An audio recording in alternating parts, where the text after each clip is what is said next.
Okay, good morning, everyone. My name is Keith Barrett. I'm the CDI officer here at Kazan, and I'd like to welcome you to this webinar, Creative Transformative Change, Enacting Epistemic Justice in Nursing Practice Education and Scholarship and Research. This is the final part of a four-part series, with today focusing on systemic integration of epistemic justice for institutional transformation. Before I jump into more information about today's presentation, I'd like us to all take a moment and pay respect to the lands in which we are situated. The Canadian Association of Schools of Nursing respectfully acknowledges that its national office is located on the traditional unceded territory of the Algonquin people. Kazan would like to acknowledge and pay respect to the Algonquin people who are traditional guardians of this land, and we acknowledge their long-standing relationship with this territory, which remains unceded. We pay respect to all Indigenous people in this region from all across Canada who call Ottawa home, and we acknowledge the traditional knowledge keepers, both young and old, and we honor their courageous leaders, past, present, and future. For today's webinar, it will begin with a presentation and also will conclude with some time for a Q&A. And to submit a question, you can use the Q&A button at the bottom of your Zoom window. We also encourage you to use the chat function to discuss and share with your fellow participants. I notice as well is that today's presentation will be recorded and then posted on Kazan's YouTube channel for future viewing. And with that, I am pleased and honored to have with us today Ashley McEwen, Heather Campbell, Asia Hack, and Amy Horton. Thank you all very much for our speakers who are coming together for today's presentation. And with that, I'll turn things over to them. Thanks, Keith. So as Keith shared, this is our final session. And today we're really looking to examine actually a team-based decolonization approach we've been using and exploring in revising nursing curricula at our institution, and also how this might lead to revising broader institutional policies. We do hope to share some initial insights in going through this process, which we are still going through, and how we might do better at creating inclusive curricular change, assessment practices, and policies, and speak to things like modifying ICAP as just one example. And so we wanted to start off, as always, of course, by acknowledging the land in which we are gathering from Western University. And these are the lands of the Anishinaabe, Haudenosaunee, Lenape and Connaughton peoples, and these are lands connected with the London Township and Sumba Treaties of 1796 and the Dish with One Spoon Covenant Wampum. These lands do continue, of course, to sustain vibrant Indigenous communities whose knowledge systems and governance structures predate and persist beyond colonial borders. And as leaders within academic institutions, and as we reflect on our role as leaders today, we must recognize that our institutional policies, our practices, and decision-making structures that we steward have been shaped by these colonial logics, and take seriously our responsibility to reform these systems in ways that can be very challenging, where we're seeking to ultimately dismantle through leadership and actively disrupt the pillars of settler colonialism. So in doing so, leadership can take on the accountability to move beyond symbolic acknowledgement and towards institutional actions that make space and center Indigenous knowledge systems through relational, respectful, reciprocal, and reconciliatory approaches. And so who are we in relation to this work? Of course, I think many of you here know us, but if this is your first session you're joining, please watch our first three. But my name's Ashley McEwen, and I am a cisgendered, straight, allied white settler of Irish and Scottish ancestry. And I come to this work with significant privilege. My appearance really does allow me to navigate space in positions of power and unearned privilege. I am a lecturer at the Arthur Labatt Family School of Nursing in largely the undergraduate program. But my identity also does include my social identities also include some invisible identities where I do experience oppressive challenges. I'm a single mom, I'm a survivor of domestic violence, and I am neurodivergent. And that certainly shapes the way that I move through space in academic institutions, as well as how I teach students. And in my work, really, as an educator, I have privileged Euro-Western colonial ways of knowing, and I am really working on the ongoing unlearning towards holding multiple truths and decolonizing my mind. And this is lifelong work for me. And I'll pass it off to Heather. Thanks, Ashley. I share a lot of similar intersectional privilege to Ashley. I'm Heather Campbell. I'm curriculum librarian with Western Libraries at Western University and a curriculum specialist with their Center for Teaching and Learning. I'm a white cisgender settler of Scottish and Irish descent. And similarly, I'm navigating a recent diagnosis of neurodivergence and navigating what my relationship is with academia as a result. I come to this work, and we're going to be talking a lot about my background and how um, the library and the Center for Teaching and Learning found a relationship with the School of Nursing at Western over the last few years. We'll talk a lot about the background of that today and what brought me to this work. But I think a lot of that stems from me trying to enter into a space where I recognize my responsibilities towards decolonization, towards dismantling knowledge injustices within the academy. But as a white settler of somebody who has not experienced many of the injustices that we've talked about in the last three sessions. And so one way that I've tried to approach that work is through where I do hold power, and that's in curriculum spaces and in navigating team-based discussions. And so I'll be bringing that lens today. But I will also be bringing the lens of influenza, which I am recovering from over the last few weeks. So if you want to do a tally of how many times I blow my nose, we could do a little game at the end. I'll turn it over to Amy. Thanks, Heather. And I'm new here. I would consider myself a guest on this panel today, and I'm thrilled to be here. I'm Amy Horton. I'm the Associate Director of the Undergraduate Programs in the School of Nursing at Western University. I am a cisgendered, straight, white settler ally of English ancestry, and I come to this work with significant privilege that I have experienced basically the majority of my life. In my work, I am considered a leader, although that makes me uncomfortable to say out loud, in the School of Nursing. And this also grants me significant privilege as my voice is allowed at many tables and committees within the academic setting.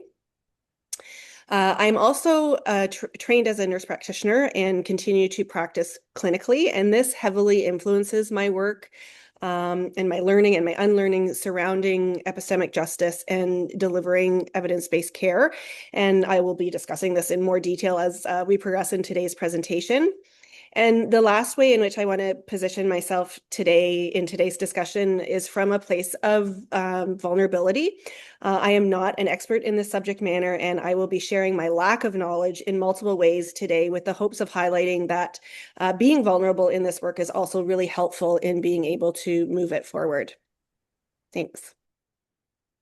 Thanks for that, Amy.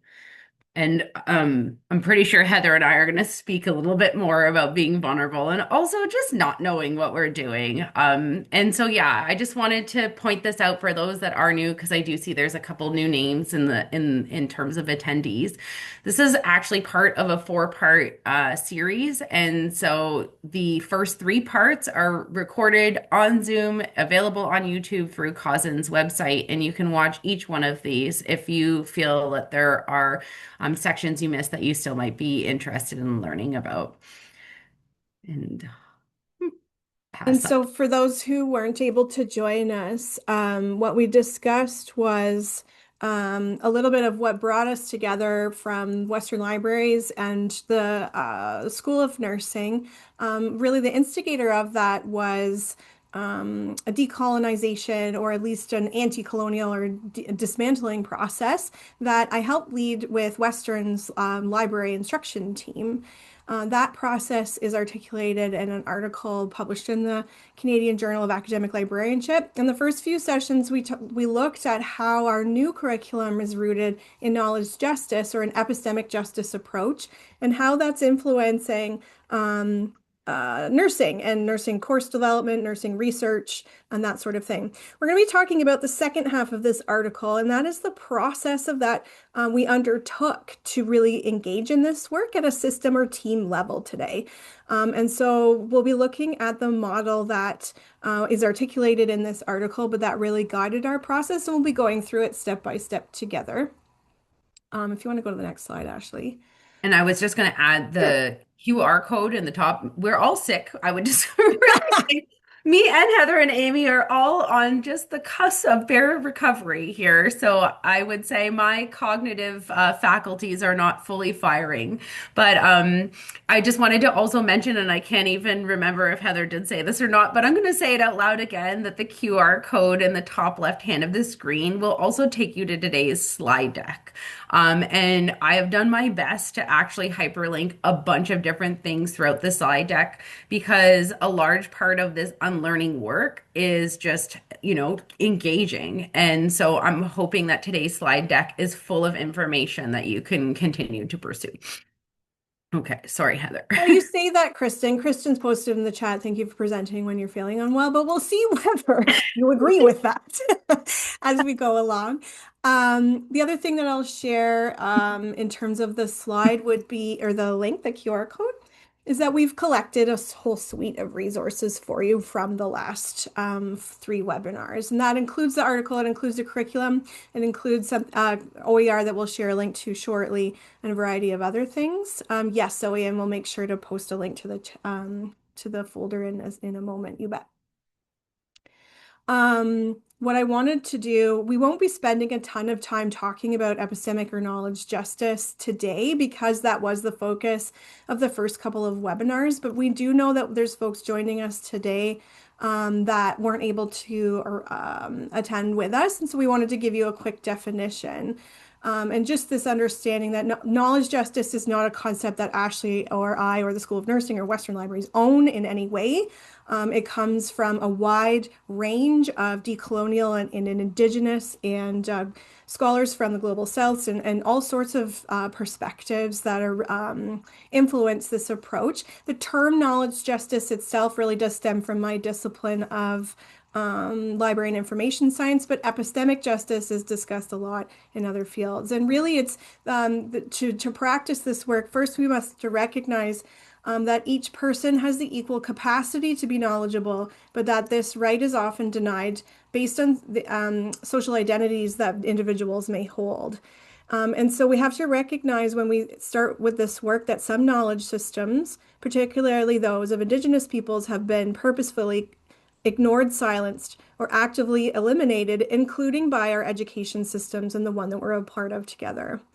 And so what we'll be practicing together today is moving beyond the individual responsibilities we have, but looking at how together as teams and collectives, we can challenge these Euro-Western systems together and act on shared responsibility to build in multiple opportunities for dialogue across diverse epistemologies. And so in the past, just for a summary of what we've talked about in the previous webinars, we talked about how we might approach our own ways of knowing with humility and acknowledging the limits of what we looked at. And so today I'll be sharing some of the exercises that I've been leading with my colleague Aisha Haq and others with the Center for Teaching and Learning. We've been leading the School of Nursing through as a team so that we can really learn how best to practice this in our collective. Ashley, if you can talk about this, I'll find the link to the slides, okay?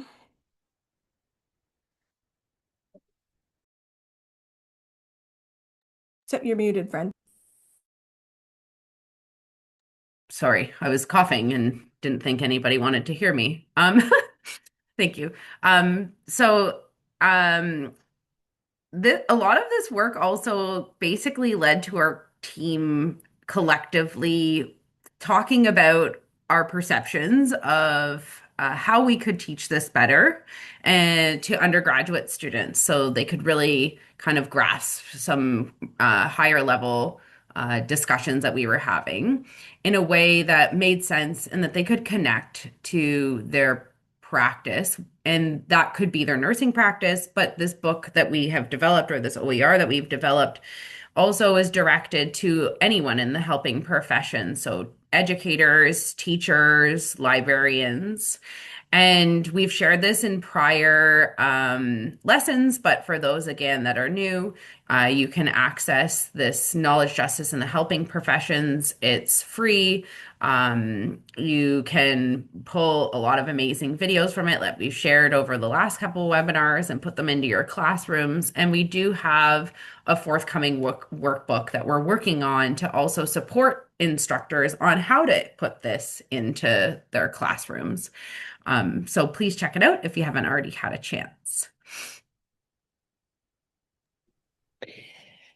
Yeah, so today, what are we talking about? We're here to talk to you about first the tensions that exist when enacting epistemic justice in colonial spaces. We're then going to move on to sharing with you a framework for team decolonization that our School of Nursing is currently engaging with, and we're at the beginning phases, but working through it. And then we're also going to talk about what we are going to do with all the things that we've learned in the past few webinars to end. And so I believe that we are going to move on to the next slide, which is going to be starting with speaking of enacting epistemic justice in colonial spaces. So over to you, Ashley. Thank you. So this is the part where I feel that my vulnerability is going to really come forward here. And I know Amy was saying that, she's new to this space. I feel very new to this space too, and I'm still doing a lot of learning and learning. And so there's a lot of, I would say, uh, fear and anxiety that myself talking about this in this space in terms of the positions that I hold and how uh, this is an ongoing learning process for me. And so today is kind of the first time that more publicly Heather and I have really got into this side of the work that we've been doing. We largely have been more directly focused on specifically teaching epistemic justice. And now we're going to talk about this process of decolonization. And so some of the truths that I wanted to just share and that I hold as I'm moving through this work is that decolonizing the academy is largely an impossible goal, and that is something that we need to name, or at least in our lifetime. And also that all decolonization work must lead to Indigenous sovereignty. And so the guide that Heather is going to discuss today is doesn't directly contribute to some of those higher intensity major reforms that we've talked about before that are more important and are urgent in terms of addressing Indigenous land, lives, and livelihoods in what is actively threatening that. But it is focused more so on lower intensity decolonization work where we are seeking to ensure more access to resources, representation, and security within the modern colonial system that exists. So universities really do continue to play a central role in sustaining modern colonial systems, sustaining spaces where Western knowledges are presumed to be universal and relevant and valuable, and where curricula remain dominated by Western epistemologies. And we've talked about that a lot in our first couple webinars. And the image on this slide here that I had to make out of my brain, and it's not quite there because I'm not a good artist, and ChatGPT helped me with this, is really illustrating the three core pillars that uphold these systems. And just like Heather said, I also didn't invent this. This is through reading and synthesizing the works of many scholars like Candace Burnett de Boissier and Gaudry and Lung and all many scholars where these systems within academic structures and healthcare institutions that are upholding them are global capitalism, the heteropatriarchy, and settler colonialism. And these pillars really shape not only what knowledge is privilege, but who is also positioned to be a knower. They reinforce Eurocentric male white settler perspectives as the default lens, while other ways of knowing, including perspectives from Indigenous peoples, Black peoples, newcomers, the global South's epistemologies, they're all marginalized, othered, and treated as supplementary rather than foundational. And in this way, universities and healthcare institutions alike don't just reflect colonial logics, they are actually actively reproducing them through their hiring practices, their policies, their research agendas, funding structures, and definitions of what counts as legitimate knowledge production. And so decolonial work really requires questioning these very structures that hold these pillars in place and our personal role and collective role in the complicity of these harmful structures. And so decolonization work on Turtle Island is also something we wanted to name here is that it's still frequently framed through a white settler perspective, which reproduces the very power dynamics the work is actually, of course, meant to challenge. So as Musavi notes, white settler scholars are often eager to use decolonial language, but reluctant to really examine their own privilege or positionality and actions within these spaces. White settler scholars in the global north continue to hold disproportionate power in determining which knowledges are legitimized, whose perspectives are elevated, and what counts as decolonial scholarship. And this means the majority scholars from global souths and racialized settlers, including newcomers whose families were displaced by global colonial violence, and Black communities whose ancestors were forcibly brought here through the transatlantic slave trade, continue to be excluded or silenced from academic spaces, including spaces that claim they are resisting coloniality. So we can't really separate coloniality from whiteness. When white settlers hold disproportionate power, they also hold the privilege of determining what qualifies as legitimate decolonial work. And as a result, even the concept of decolonization becomes colonized, trimming down, sanitizing it, and making it more comfortable for academic institutions. So this dynamic in itself is an epistemic injustice where the power to legitimize, contain, or dismiss an entire field of work like decolonization, it's not ours to own. And so Heather and I just wanted to say that out loud and the positions that we hold before we really get into the work we're about to do, and that is a truth in the work that we are doing.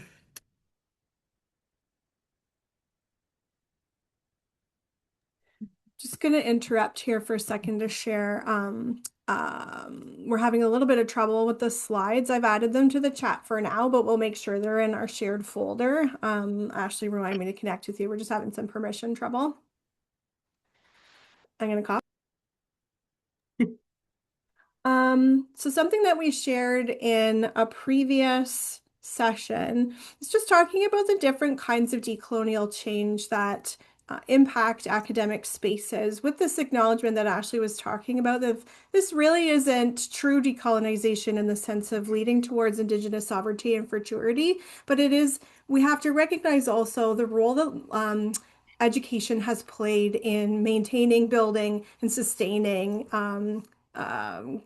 colonial structures and spaces. And so one of those things is looking at the relationship between our individual responsibilities as members within these systems, as well as our collective and relational responsibilities as groups and communities and teams. And so the scholarship that we lean on heavily at Western is the Gesturing Towards Decolonial Futures Collective. Vanessa Andriotti, Sharon Stein, Kasia Henneque, and others, many of whom are associated with University of British Columbia, but abroad. These are resources I strongly, strongly encourage you to explore if you haven't before. They really are guiding a lot of our work and process.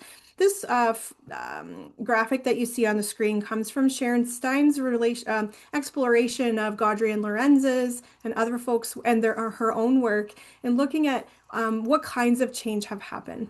The previous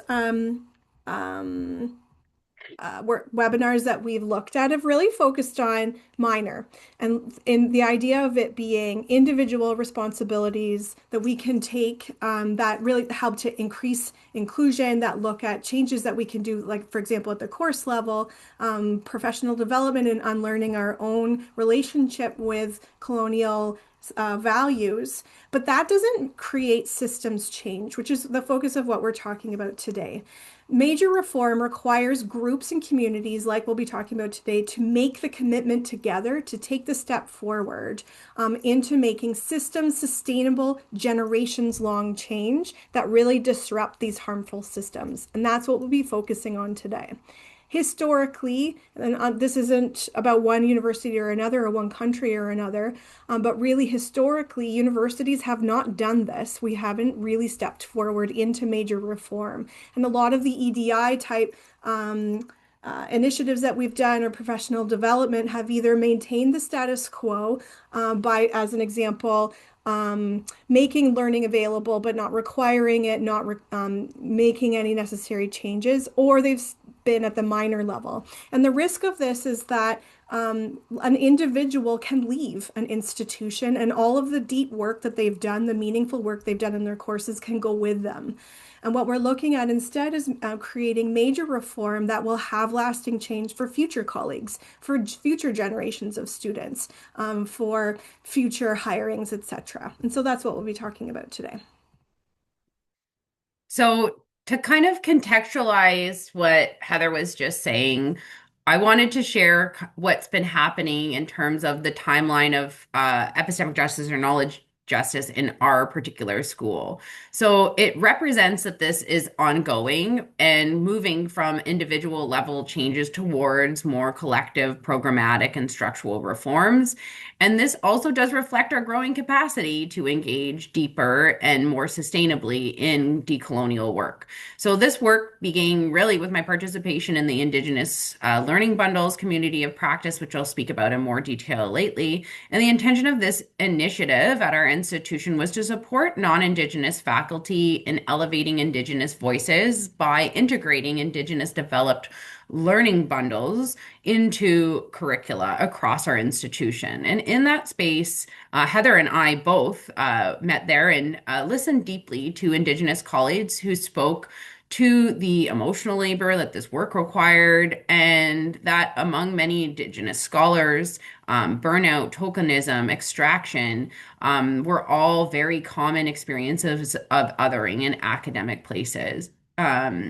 And that was a really early catalyst for understanding how our institutional structures reproduced and sustained colonial systems that equity deserving scholars are being asked to help dismantle. And around the same time, I also learned from Heather by going to the Center of Teaching and Learning's Fall Perspectives. And she spoke about the Western Library's new curriculum, what we've already shared several times, and their intentional rejection of the ACRL curriculum, which I always love to share this in nursing spaces because it's super cool, because what they just basically did was they rejected their universal curriculum that they are to use in libraries, just like in nursing, how largely the curriculum that we use needs to reflect, for example, the CNO entry to practice competencies, and we need to get approval from them. They said, we don't like your curriculum and we're going to make our own. And that is a pretty intense act of activism. And I always respect Western libraries for that. I think it is very cool. So in this new curriculum that they created, as we have shared, yeah, I see claps. Learning outcomes are really rooted in epistemic justice. So there's a whole section of those that you can see and move them into your curriculum if you'd like to do that. And so that actually going and listening to that lecture really fundamentally changed how I understood my own teaching practice as an individual. At the time, I was redesigning a first year nursing foundations course where students were asked to create a resource list. And I changed that assignment to ask them to make a resource list using a knowledge justice lens. And because I did that, I then had to teach the students how to use an epistemic justice lens and looking for voices or looking for information to inform their nursing practice. And over the next few years, that's what kind of changed and the relationship that Heather and I have in terms of exploring how to actually do that well. And that's where the OER came from. But also, this changed and reshaped more broadly my personal pedagogical practices. So, for those first year students that also learned this in a first year, first term undergrad course, they began to progress through our program and raising questions to other course instructors, like whose knowledge was being prioritized and whose perspectives were missing from other courses that they were engaged with in the curriculum. And at the same time, I was also encountering these tensions in like graduate thesis examinations and how nursing as a discipline at my institution was producing knowledge. Watching a lot of evidence synthesis work occur, I found myself really questioning traditional scoping and systematic review methodologies and if they were really reinforcing colonial structures, whether that be intentioned or unintentioned, by guiding students towards a more narrow Euro-Western form of evidence. And recentering whiteness in knowledge production practices. So that was kind of what we talked about in our last webinar. And this work really deepened through collaboration as well with Western Library Systematic and Scoping Review team and supporting us collectively to explore what it means to embed epistemic justice lenses into evidence synthesis practices.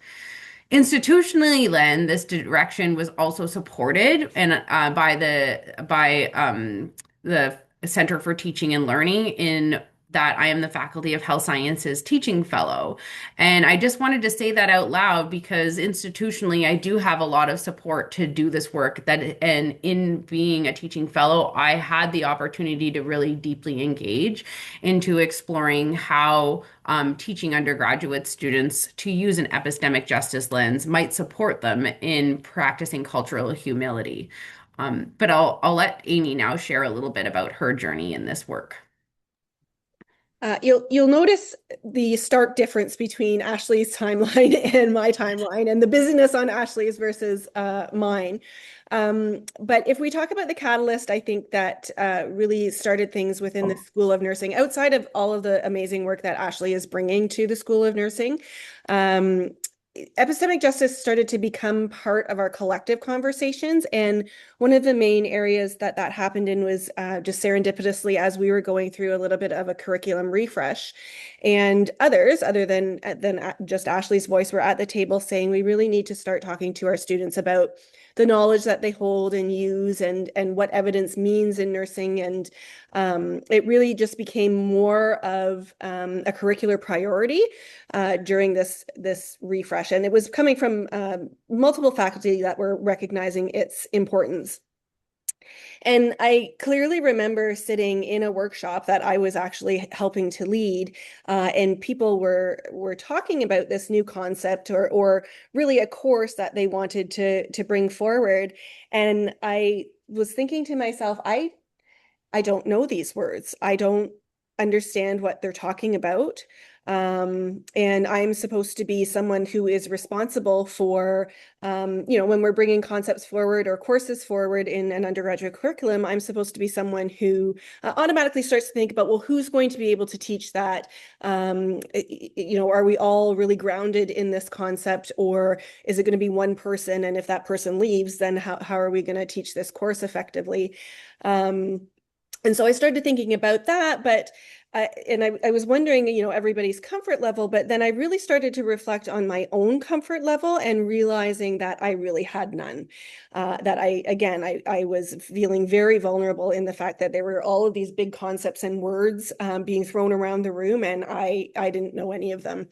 And I certainly didn't feel like I could contribute to the course development, which is part of my role. And then in that, I thought to myself, well, am I alone? Which I might have been, but can I use my position to bring people along with me in some sort of professional development opportunity? So for myself and our faculty to work together to learn about this and unlearn together? And then would there be an opportunity, which would be really, really significant and cool, at the end of the work together, that we actually had developed this new course together, and everyone was either increasing their knowledge around it or feeling more comfortable with the this area. So it really, my vulnerability and reflection on where I was really then I was able to go forward to the CTL and say, is there a way that they would be able to support this team-based decolonization and curriculum review? So that was really the impetus, was just my lack of knowledge in the area. I will just also say as well, I don't know how many academic people are here that have to go through the different bureaucracy levels within the university to make curriculum changes. So where it says SOC proposal, this is a meeting that I attend on a monthly basis, and there are basically, the room is filled with associate deans of all of the different faculties within the university. And this is where we go through usually a 295-page agenda of courses that are being brought forward for revisions or removal or implementation. And I will say, when I brought forward the SOC proposal to this room of privileged people and powerful people within the academic setting, there was a resounding, like, they actually took a minute out of it to say, wow, this is a really cool course, and this is really interesting and so required. And I was able to also, and you don't usually talk a lot in these meetings, it's like down to business and who's approving, who's abstaining, and who's opposing.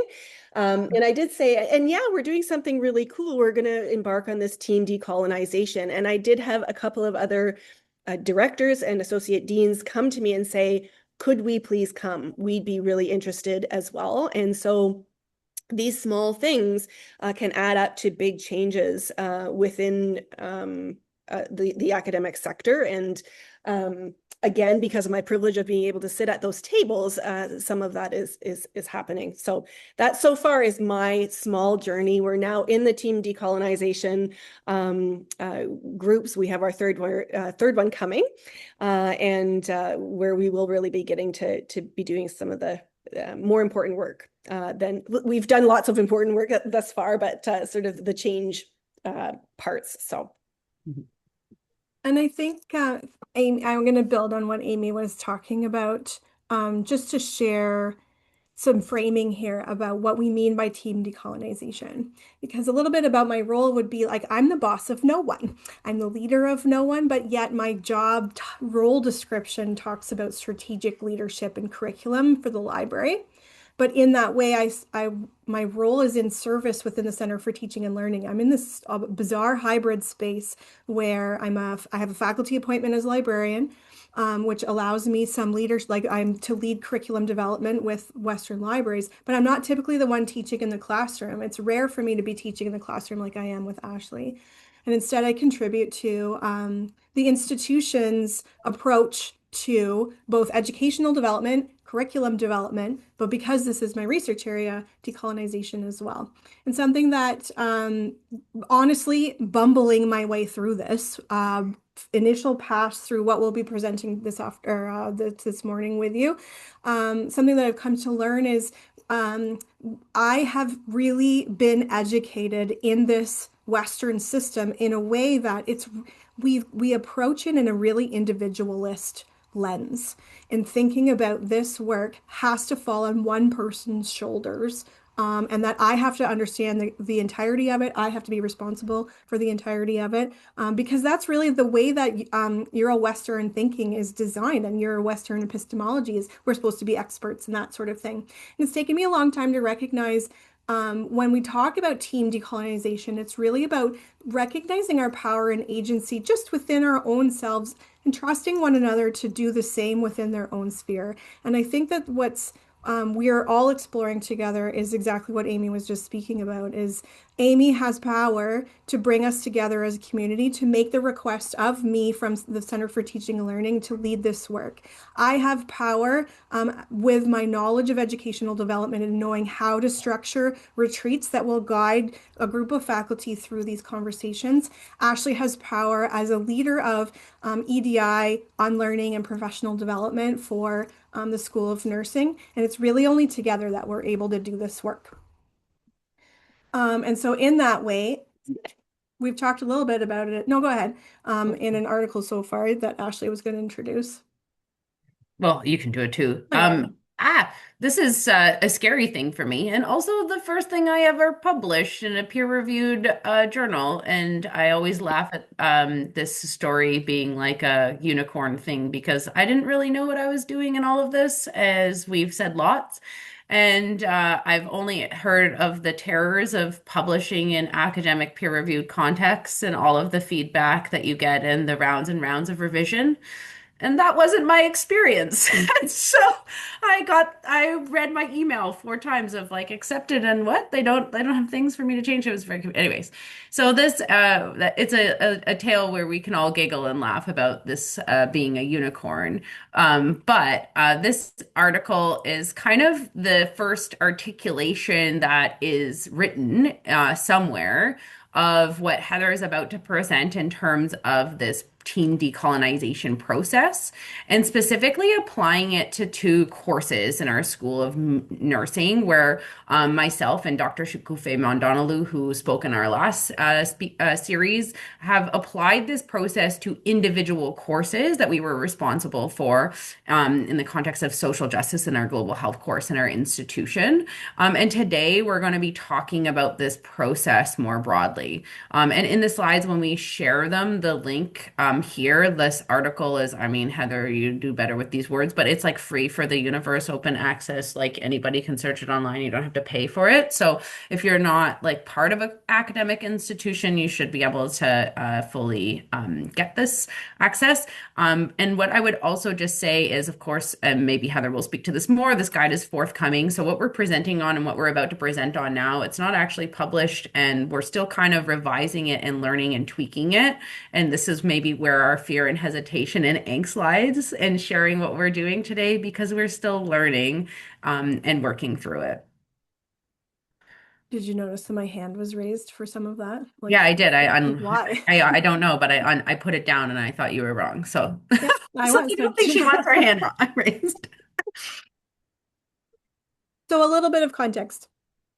Um, the backstory, and I think I've shared this a little bit, is that Western Libraries teaching team made the commitment to learning how to decolonize our curriculum, but we didn't know how, and we were looking really for concrete direction. We're a team of exclusively white settlers. This was during the global pandemic as well. And so where we had amazing resources on Western's campus, including Candace Burnett de Bossigay, who was the Indigenous Teaching and Learning Fellow at the time, and my colleague with the Center for Teaching and Learning, Aisha Huck. We had amazing approaches, but in terms of facilitating this, there wasn't really, there really isn't direction. And as a white settler, it's not my place to lead this work, to define decolonization, to decide how do we go about doing this work. And I thought, okay, like what's a service that I could provide to my community whilst maybe contributing to other groups' work like nursing, as it's turned out. And like where can I bring my strengths to a place where it's not my place to lead? And so in that is applying an educational development lens to the decolonization literature and approaches. And so I've mentioned the Gesturing Towards Decolonial Futures Collective. They provided huge guidance to us, but I also looked at a range of decolonial scholars and as well as more practical work. And so some, things to talk about here, of course, are that we live in a settler colonial place, but we are not the only country engaging in decolonization work, of course. Huge, important initiatives are happening, for example, in South Africa and at the University of Cape Town. And so I looked to their curriculum change working groups approach. And the idea here is to come up with literal chunks, scaffolded curriculum for groups of faculty, groups of academics looking to engage in this work as a community, to help us work towards a feeling of action, a commitment to reform on the major level. And so where this has landed is 5 different phases that are iterative, that have different elements to them, and we'll be walking through those today. But really to help go from where we often are in these moments, which is some of the reflections that Amy has shared, is if we care about this work, it aligns with our values, we know it's what we want to do, but how do we go from this place to doing it together? And so we'll be walking through that today.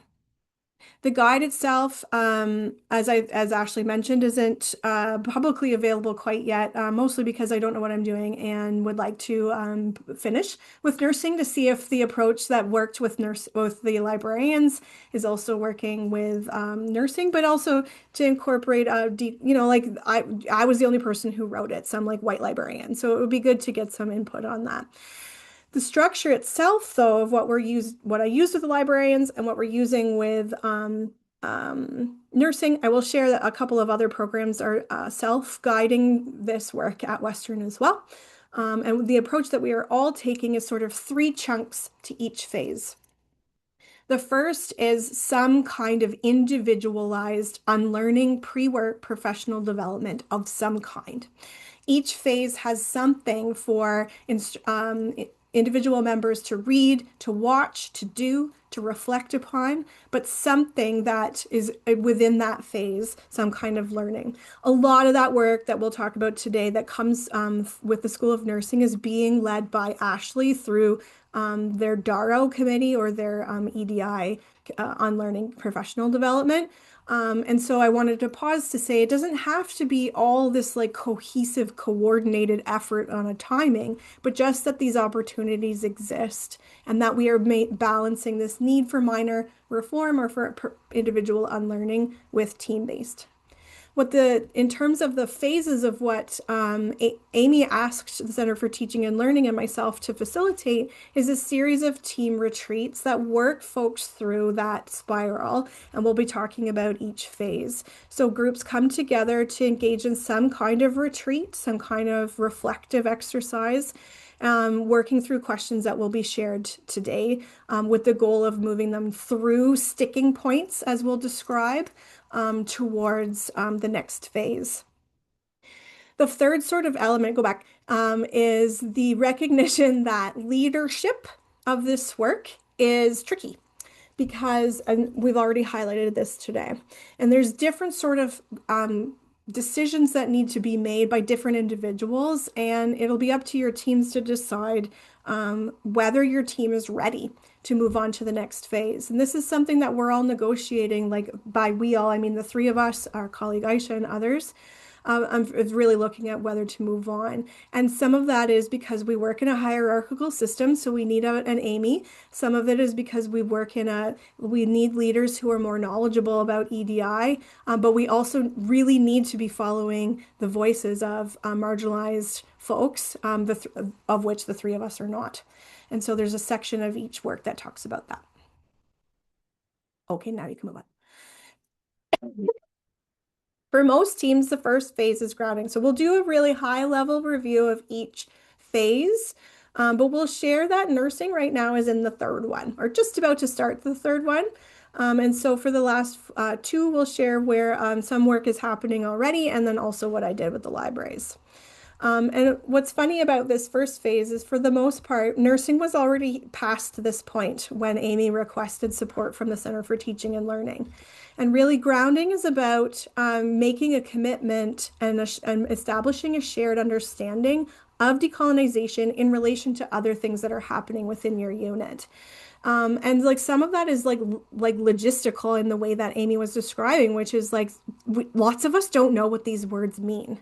And like coming from a background of history, like epistemology is not a term that was introduced in my graduate training. It's not a term we used in library school as well. But similarly, really understanding what decolonization means from the perspective of a settler takes time. And so grounding is really about building foundational awareness of the history of our institutions within colonial structures. How have universities, how were they built to create colonial structures and continue to maintain them through teaching, research, and policy? And really to then establish a shared vision and that sort of thing. And for the most part, nursing had already done this work through Darrow, through just who you are as humans, through your commitment to TRC, through a variety of things. When we really looked at this phase, we're like, you did this, you did a lot of this stuff.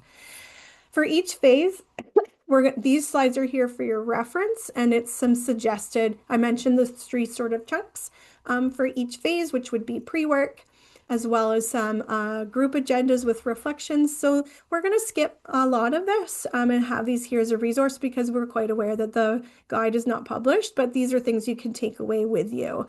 And so just make sure to watch out for these because it's some suggestions there. A resource that that Aisha and I are working on creating for other teams, and to be honest, we didn't share this with nursing, so this will be news for Amy. But a resource that we've been working on as an example here for grounding is helping programs place where they are on this spectrum of change. When we've talked about minor reform, major reform, maintaining the status quo, resource that we have is a little handout or a table that you see here that we shared during quality assurance and program cyclical review with programs. You can find it on our quality assurance website, and the link is here on the page. And the idea here is mostly just to help leaders like Amy, like program directors, to place where EDI work, decolonization work, and indigenization work. Where does that how does that relate to this idea of moving towards systems change? And for the most part, like we're not doing major work as community. And typically what we're finding when we work with programs is most of our efforts are still here in minor reform. And so from a quality assurance perspective and from my work as a curriculum worker, what we do is during cyclical review, we fill in a program self-study report, and one of the questions Western has as a prompt is, where do you plan on going with EDI work and decolonization work in the next 8-year cycle? And we'll use this handout to sort of say, okay, here's where you are now on this spectrum of change. What's something that you could see yourselves doing and envisioning that towards the end? This work is something that nursing had already done by the time that they requested my support because they had already made a commitment to creating an epistemic justice course. They had already committed to exploring epistemic justice through their curriculum. And so we skipped this phase for their work. So an example of what was actually happening in nursing that was like really nursing specific in the grounding phase, as Heather said, like this was kind of already happening at our school. So we at the School of Nursing have the privilege of having a formal committee of council that is funded, that is called the DARO, which stands for the Decolonization, Anti-Racism, Anti-Oppression Committee. I am actually the co-chair of this committee. And in our committee work, we have been supporting the grounding and the unlearning process at our institution for the last couple of years. We do many different things, including film screenings, and I see I made a typo, oops, sorry, pedagogical workshops. We have just launched a Black mentorship program where we're pairing Black students with Black mentors that are currently practicing nurses in leadership roles. Again, this is seeking to support nursing students in terms of seeing themselves in the profession and giving them voice. We do a lot of knowledge production, actually, in terms of various grants.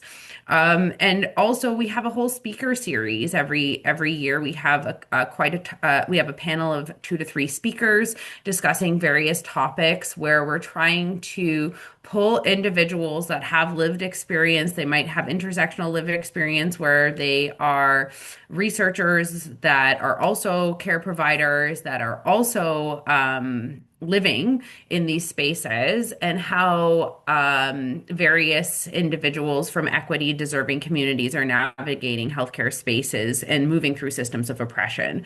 So on this slide, I have also just hyperlinked all the currently available speaker series that are recorded on YouTube. They're all an hour-long panel on various topics that have pretty significant speakers from past cousin actually keynotes and people like Dr. Burkle Slima and lots of really significant activists in various areas here in the nursing profession that I would encourage you all, if you have time, to check out.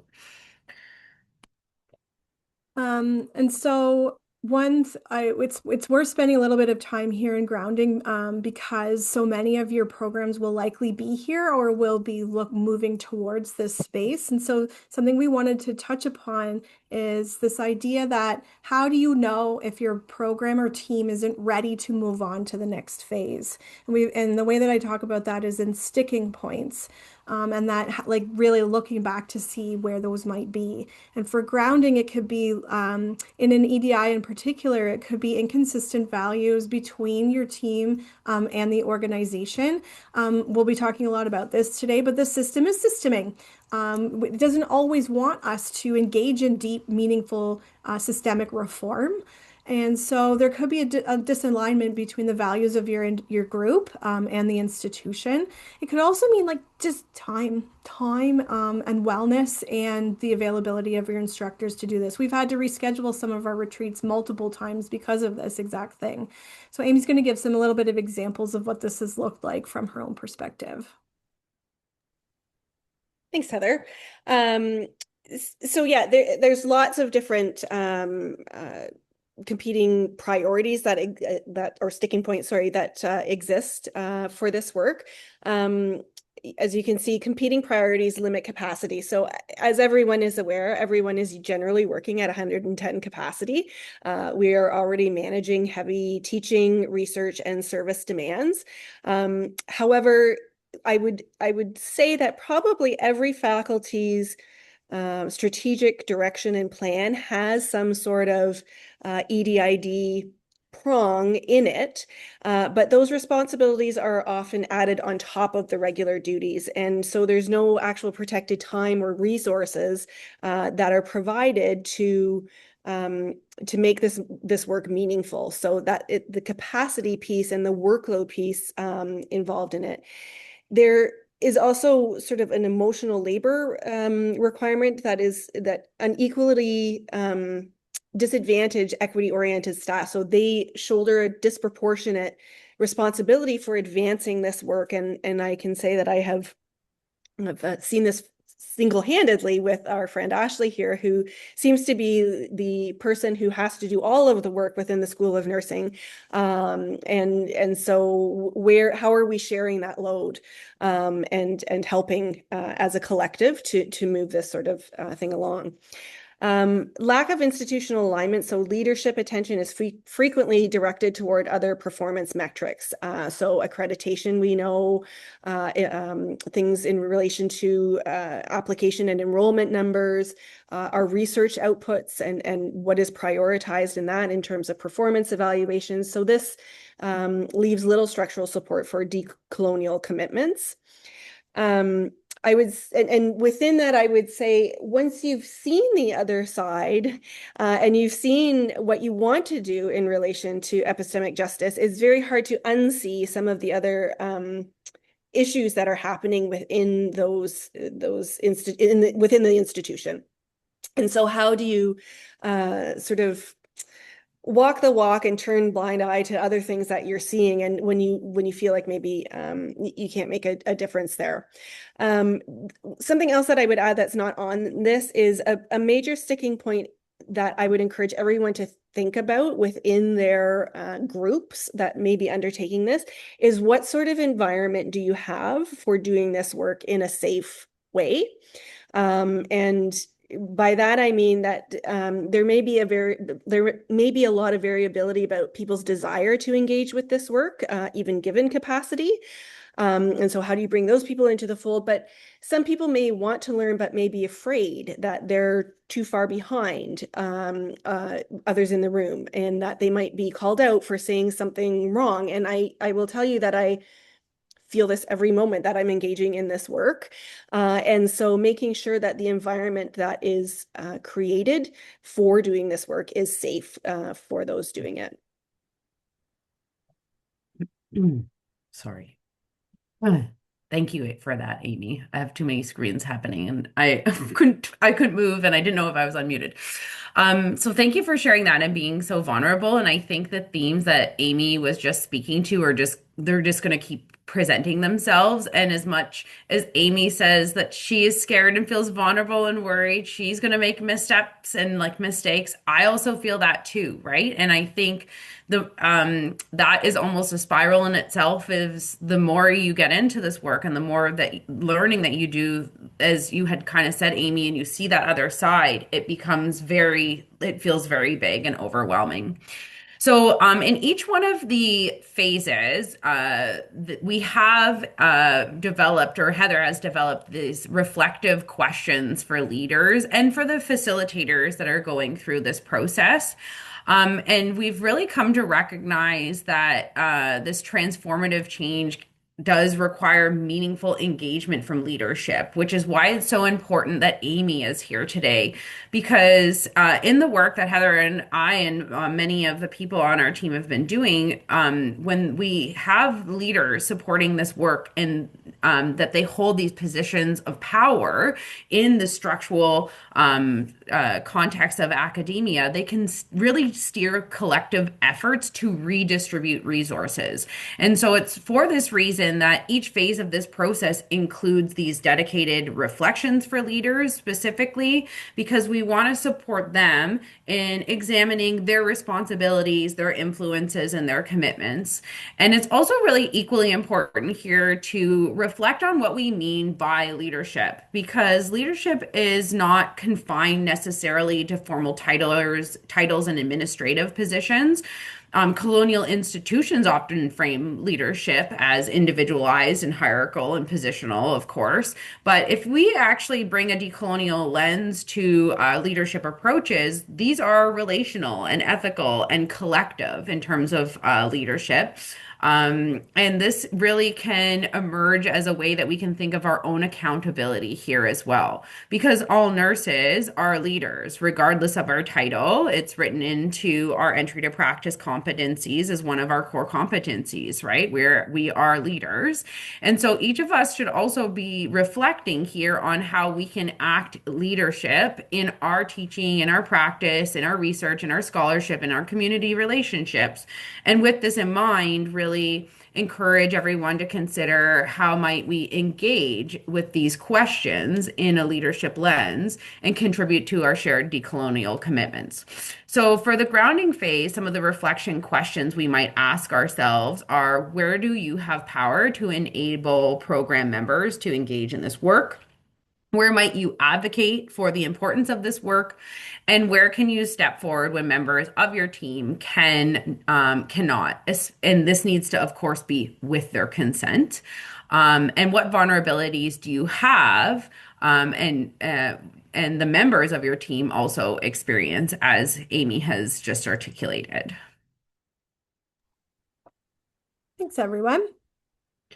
We're going to move on to phase two, which is what I've called interrogation.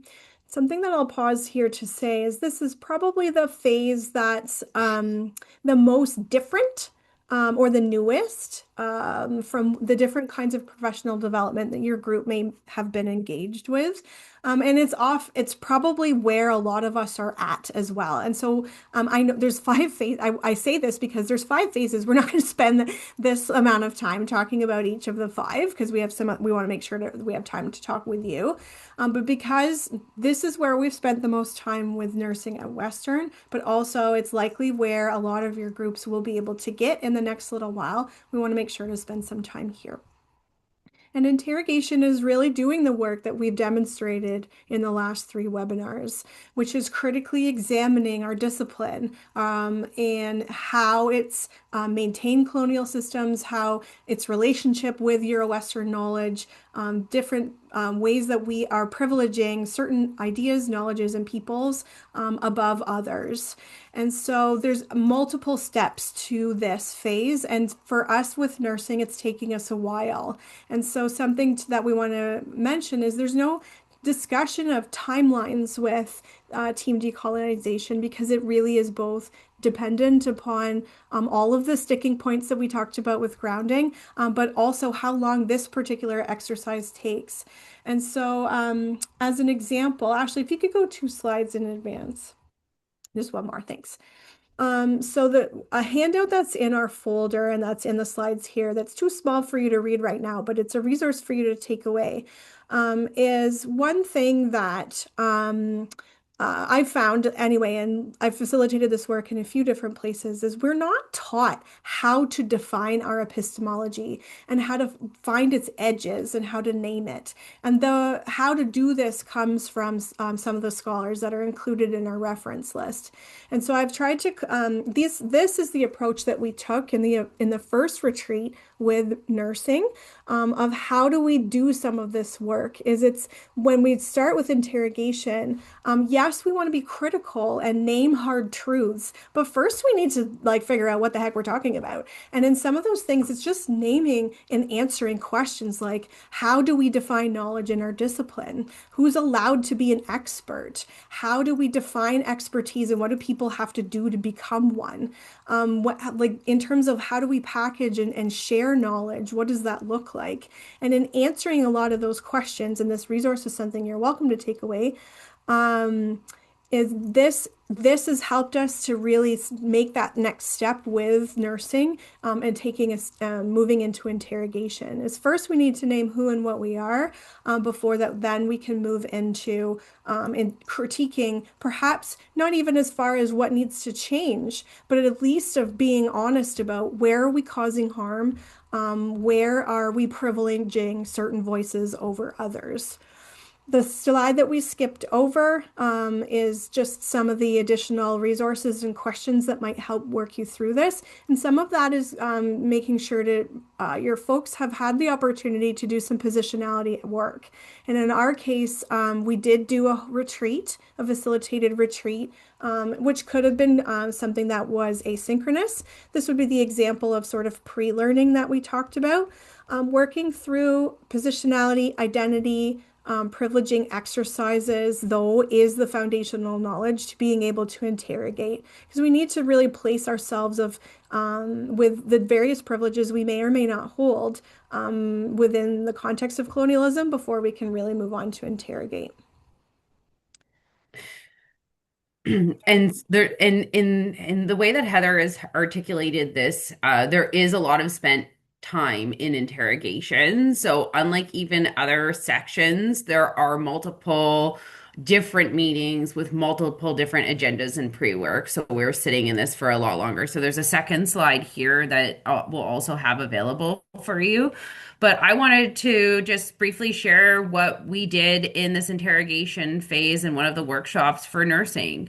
And so this was, Heather and I often talk about all of the different epistemic injustices that I've seen in the profession of nursing. And previously, when we've talked about this, in terms of teaching nursing students and how important the use of case studies were to contextualize this work to the discipline, the same goes for when we're moving through this process and this phase of interrogation for discipline-specific examples that can really help us see a lot of the harmful knowledge that is present in our discipline. One of the things that we explored at the School of Nursing was a case study as a group around Canada's food guide and the harms that existed in the context of how we have been teaching this, but maybe we have not necessarily been naming that the food guide experimented on Indigenous children and how also the food guide is exclusionary to multiple different um, cultures in terms of othering their ways of being. So we really spent some time in sitting in this as a group in a large discussion. And then we moved on to five other additional options of case studies that people could interrogate in smaller groups. And in these case studies, what we really were trying to do was represent the downstream impacts of those distal pillars of settler colonialism and global capitalism and the heteropatriarchy, and how these structures really shaped intersecting experiences of oppression that resulted from nursing as a discipline having epistemic injustices present as knowledge within our discipline. And so people were able to interrogate these cases. And then we asked participants to map, using the flower that you are all familiar with from our prior sessions, the epistemic injustices that they were seeing in these cases in terms of what the issue was and how people were impacted that were people with lived experience. We had people question who was raising awareness. So, who were the community representatives and the advocates, for example, around some of this, as well as who benefits from this existing, right? So that additional level of examining power within this.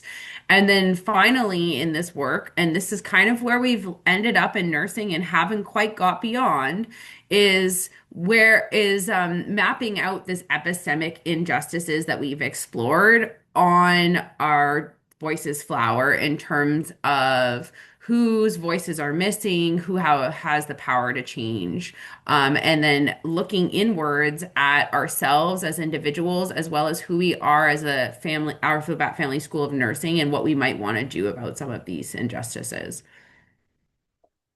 So, as Ashley said, this is where we're at with nursing, and our next retreat is being held next week.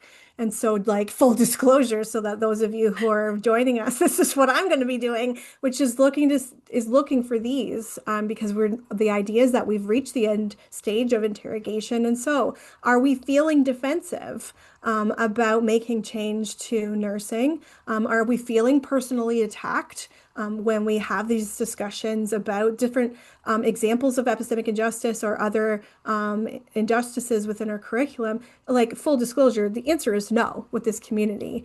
This has been like such a warm and welcoming and open group that I'm so grateful that I've had this opportunity to work with them. And Kristen, I see your hand, so we'll make sure to answer your question in just a moment.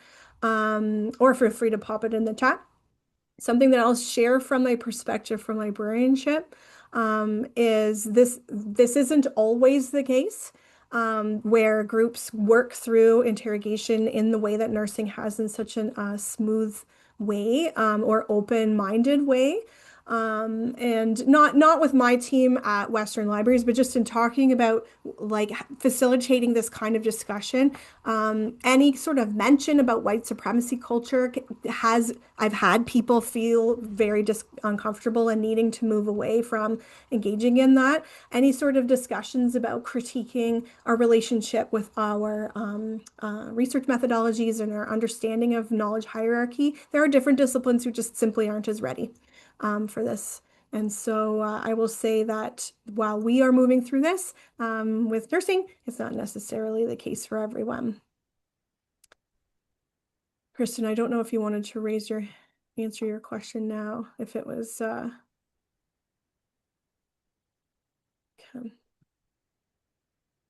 Do they need to be allowed to, are they able to say Or something? maybe not. Kristen, if you have a question, feel free to use the Q&A or the chat because I don't know if it's going to let you in the webinar.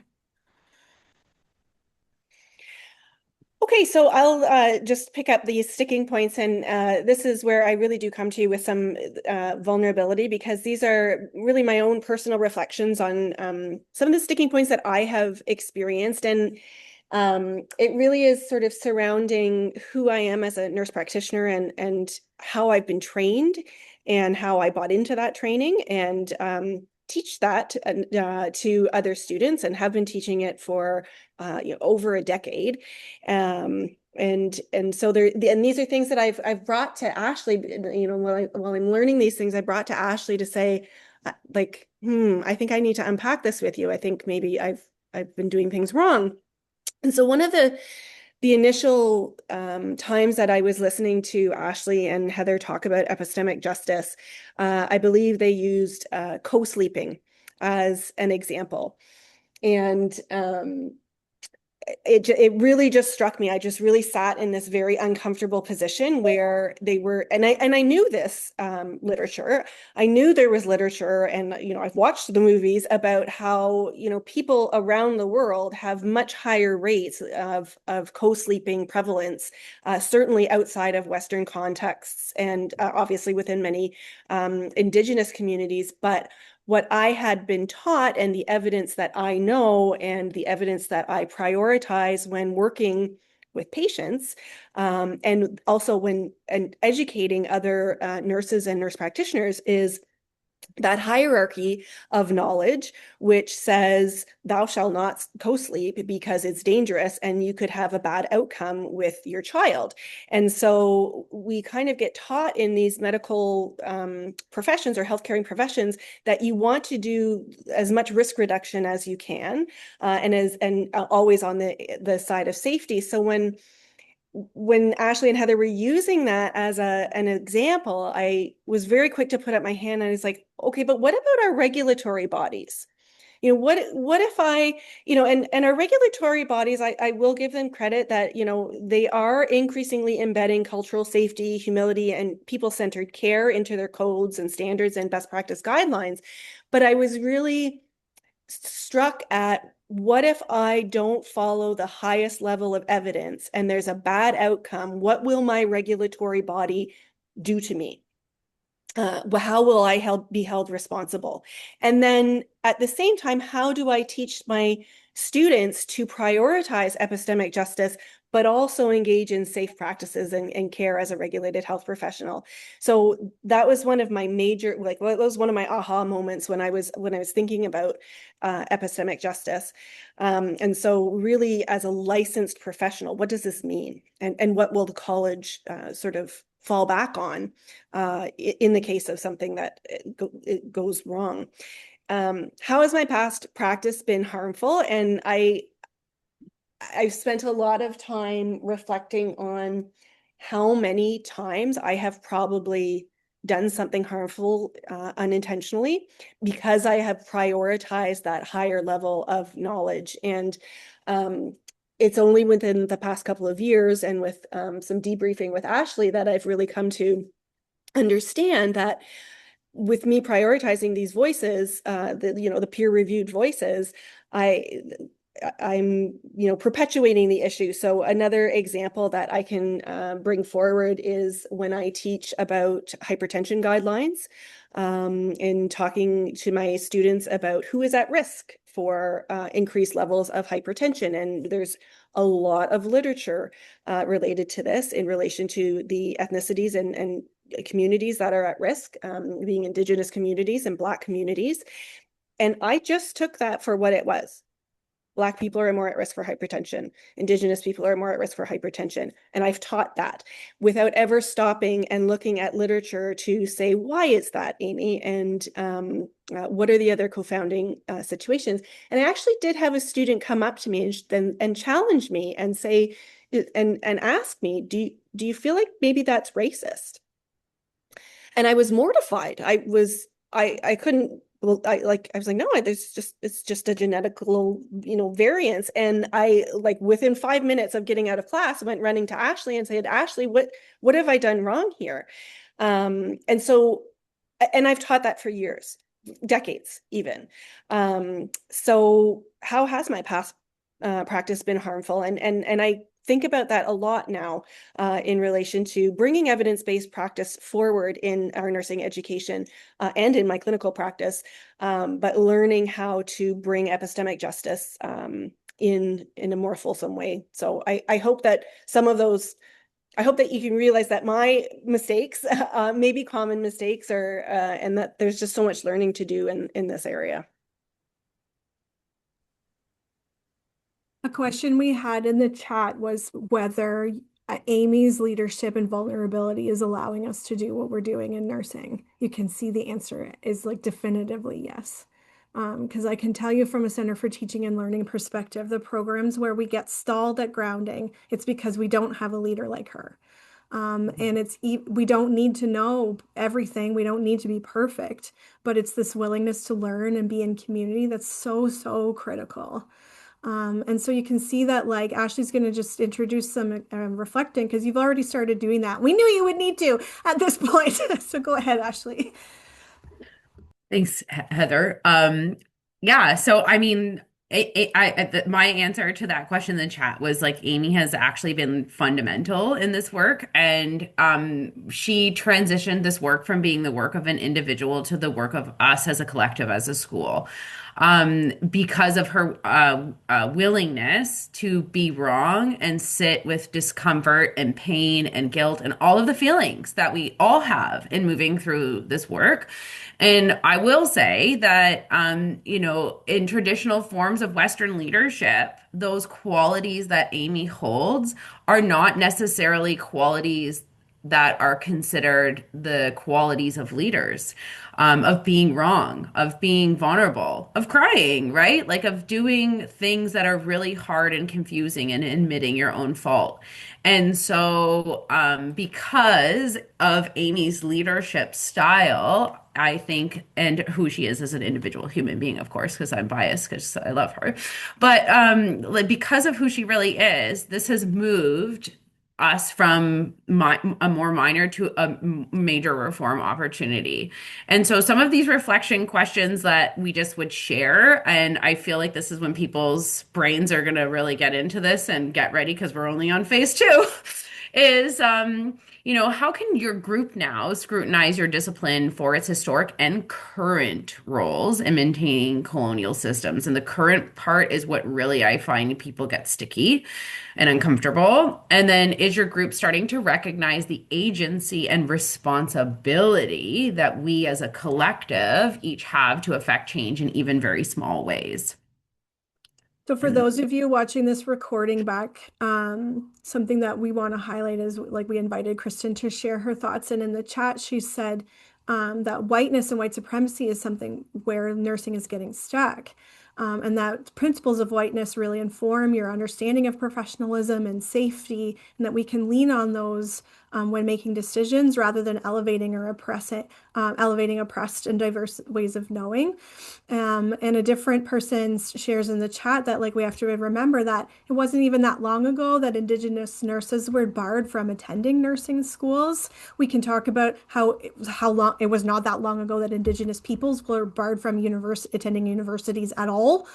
And that we are still inheriting the legacies of that. And I shared in the chat that librarianship is very much in the same place. And so just in response to Ashley's comments, if you're some of the resources that we've included in the slides for interrogation are working through some white supremacy characteristics. We didn't do that with this group of nurses. I have done it with a variety of other groups, including the librarians, and it really, really was needed. And really, really impactful.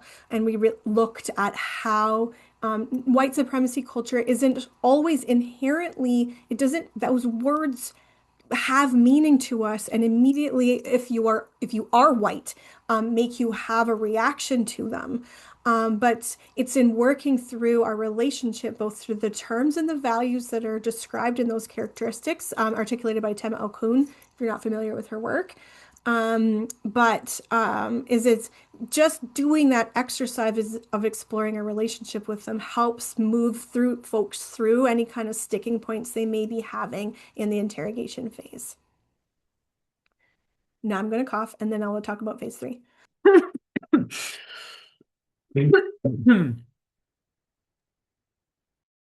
So phase three is where we're going next with this School of Nursing. And something I want to emphasize here is the difference between new learning in the sense of team decolonization and the professional development that we've highlighted from grounding and other places. And the really big thing to think about with new learning is the purpose of it is in engaging in diverse epistemologies, diverse ways of knowing, um, undisturbed in the way that they were intended, in the way that they have always been, traditions that have always existed, not whitewashed, not cherry picked for our consumption, not lessened, reduced to the amount of time that we may have, like a 45-minute workshop. The intention instead here is to seek out new learning opportunities where you can engage deeply with equity denied and other communities with the purpose of being changed. How do we think about, in your case, nursing differently when we learn about healthcare from diverse perspectives? The principle here is really about nothing about us without us. We cannot truly be making team reform and systemic reform as three white ladies. And so new learning for our School of Nursing will not be led by the three of us. We may seek out opportunities. We will try to help prioritize which ones, like what is the learning needs as expressed by the School of Nursing? What are the communities, what do we have available to us within our place and space? But really the idea is we have now engaged in interrogation of nursing. We have looked at perhaps where might harmful ideas and processes need to be removed.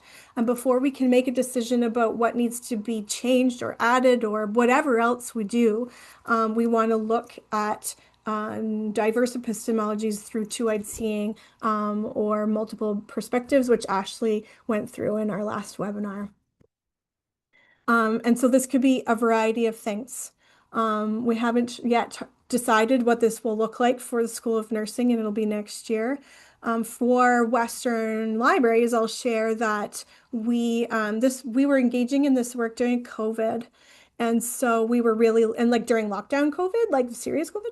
And so we were limited in what we were able to do. I personally was able to go to the community of practice that Ashley mentioned off the top. But our curriculum pedagogy advisor, Sarah Chitty, encouraged us to work through the pulling together guides, which were open resources created by BC Campus. Link is here on the chat, or excuse me, on the slide, which you have access to. Highly, highly recommend these work. And so as an example, we worked through the Curriculum Developers Guide, which took us about 6 hours to do together as a group. There was readings and videos and things, and then reflection questions. The idea here was we had promised, or we're interested in doing curriculum development.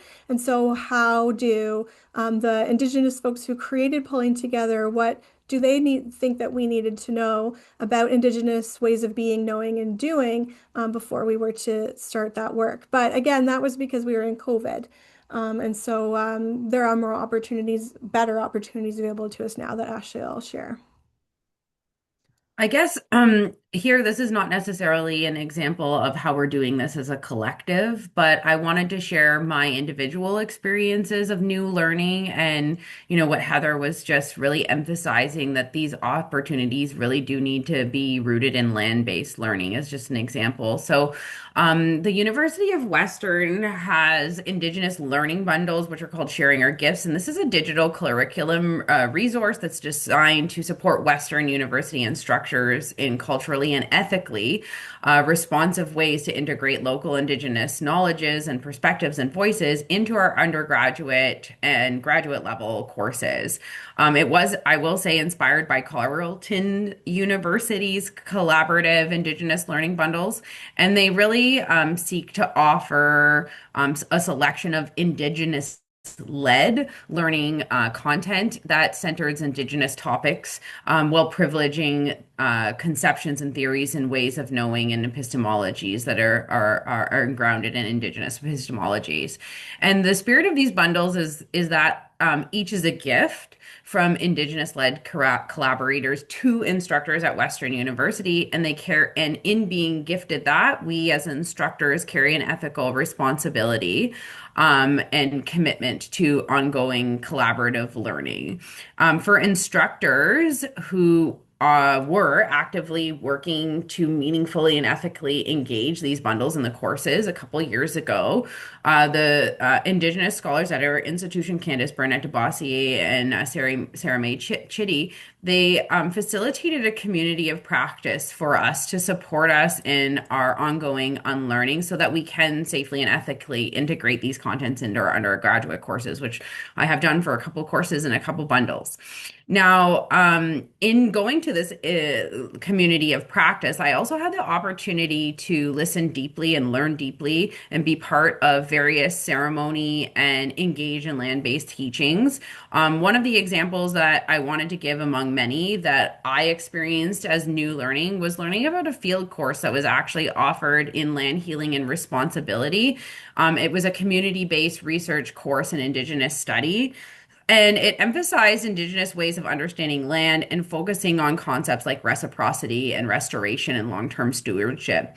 The course was actually co-taught by two professors at the School of Nursing. So Clint Jacobs, who is an Indigenous studies instructor, and they shared perspectives and knowledges of Indigenous protocols and practices related to land care, as well as Dr. Des Moser, who's an earth sciences professor, and they are focused on really looking at scientific observation and understanding the land. And so the course was something that I learned about as something that was outside of nursing discipline, but how the courses could be co-created with guidance by elders and community leaders. And in this context, it was Walpole Island First Nation, which is a First Nation that is fairly local to Western University, a couple hours away. And combining this with field work and for students, a trip to Walpole Island First Nation. And so students in this course were able to really engage in practical work like mapping vegetation and monitoring soil, but also they were able to think about, their responsibilities to the land. So in this community of practice, facilitating my learning and showing me this as an opportunity, I was also able to reflect on how I might do this in my nursing practice. We had the opportunity to work in the track alongside the Deschkane-Zabang River or Antler River, or the river that flows through Western University. And as part of the community practice, I had a day where I was planting native vegetation and decolonizing the vegetation on the land that is in relationship with Western University. And I had the privilege of also learning and connecting to land in ways of speaking to a person that day who had come from Walpole Island First Nation, and they were a healer in their community. And much of the day I spent the entire time really talking to them about plant medicine and the various plants that we were walking past, and picking the leaves and smelling them and discussing basically how they were used for healing purposes, holistic healing purposes in their community.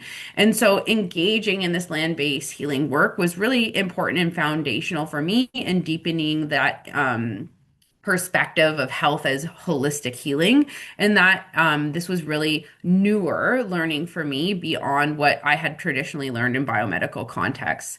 And another really quick example I'll share here is more recently, and I did talk about this in our last webinar as well, about the importance of community-led co-creation of content in curricula.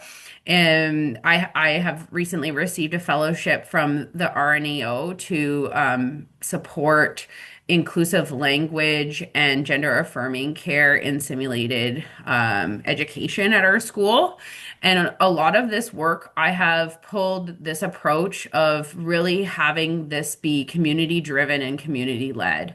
And together a team of individuals that hold different positions of power, including students, because students as partners are important, and including individuals that hold diverse gender identities that also are members of this community, have gone out and listened deeply to community members that are parents of intersex children, that identify as trans, that identify as non-binary, and what some of their experiences have been, and what is most important for them. For nurses to know, and what they would like us to teach nurses so that in their future care, their care can be safer. And so this community-led co-creation is certainly an unpinning for my mind, where instead of me coming up with ideas of what curriculum should be, I have given that power over, of course, to individuals with lived experience. And I would like for them to drive curricular change at our institution. And that's something that I'm navigating and figuring out personally. I think we all are too, because like one of the reasons why I share the like little spirally, the fact that these sort of five phases are in a spiral is just kind of represent how iterative they are. Because the idea of balancing sticking points, and I think what, especially once we reach this place, is like they're very real. And so one of the things I'll highlight here of this idea of getting it wrong and repeating epistemic injustice is I've been trying to practice what Ashley was just talking about, is learning about curricular co-creation alongside students, and I'm doing that within library science. And just this week, I had a graduate international student share with me how her voice is missing from a lot of these conversations. That someone like she has learned through engaging in knowledge justice work with me that her lived experience and voice has power and meaning. But that when we've been talking about curricular decolonization, her perspective is not being discussed, even in my work. And so I think with stepping into this space, I'll share from my own perspective of vulnerability. The sticking points of new learning are in knowingly extracting knowledge for our own benefit, and this idea of cherry picking and only listening to the elements that feel safe and comfortable for us, as particularly when I say us, the three of us as white settlers. And that we can be risking repeating epistemic injustice if we are purposefully ignoring some elements of the learning that we're engaging with. But then also the second flip side to that would be in allowing any sort of feelings of shame or guilt and holding us back. And is part of this phase is learning how to work through those, because it can feel really overwhelming right now to about how much change we're talking about and how big this how much work it takes to decolonize the academy. But just know that the sticking point is more about letting that hold us back and doing it in a harmful way. Amy's going to share a few, I think. I Or think is this it is you? me, but Okay. I can be fast, but I think we've already kind of touched on this. But for me, like sticking points here, and this is where I feel I am and have been for a while, and it is an iterative process. But yeah, like I'm flooded with emotions all the time. I cry a lot. I think I cried in one of our webinars in the second or third thing, and I'm recorded in the universe to show this. But in that. I would say important reflections that I've had to try to get me past this new learning is that, we will experience shame and guilt over our past choices, but also we need to give ourselves grace because we are all imperfect human beings. And also, fears of getting it wrong, we don't want them to be so crippling that we do nothing. And this is where we have to have kind of this, what I would call a radical acceptance of making mistakes, and being okay with ourselves making errors in a way that we are going to learn and accept and change course rather than letting us freeze and paralyze ourselves from moving forward. And also, I'll just say, and we'll get to this a little bit later, but that feeling of overwhelm can be so overwhelming. I think like last week, Zoe's on the call, so I'll say this, but I was like on the phone talking to her on the way to work, and I was just crying of like, oh my God, there's so much work to do. I move through that a lot myself, and but I also will remind myself that this is not all like an individual's responsibility so much as we are a collective, we are a community, and this is generations long work, which we will highlight again. But yeah, reflection questions you might move through in terms of thinking about this in a leadership context are what support might your program need before you do move on to that next stage? And if the majority of your group is seeming stuck or they're resisting actively, like in generated knowledge, we want to maybe stay here. As well as what mechanisms can your program put in place, or what already even exists where we can continue this new learning? So, how can communities of practice or journal clubs or professional development, for example, support and help the team to continue their learning so that they're able to get to that next phase? So for the last two phases, as we've talked about, nursing hasn't reached this place yet. So I'll share some of the experience I had with librarianship. We have a little bit of extra, but we want to make sure to leave us with a few minutes for questions.